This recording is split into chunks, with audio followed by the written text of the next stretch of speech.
Hey guys, what's up? So today we're going to look at bus 84. Now I believe this is a 2016. I could be wrong, but I'm pretty sure that's the model year on this.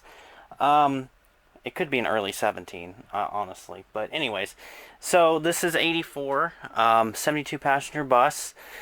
This bus, and I actually, my very first visit to Mason, I saw the bus that this would have replaced, and it was an AmTran International, pretty much opposite of ours that we used to have.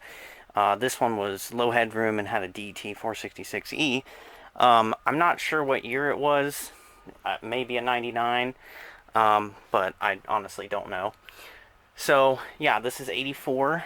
Like I said, it's probably a 2016, maybe a 17.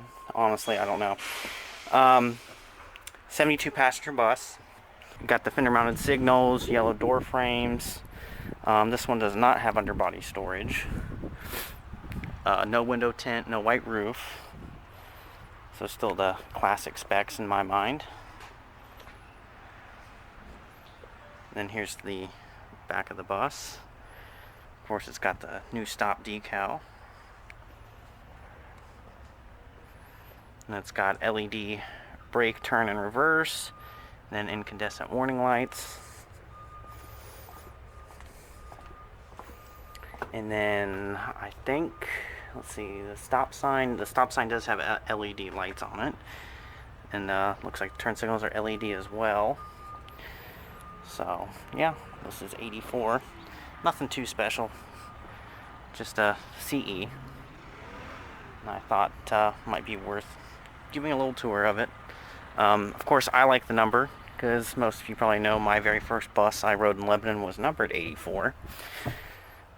But yeah, so this is 84. Here's the switch panel, driver's area, all that fun stuff. First aid, body fluid cleanup kit, got your rules.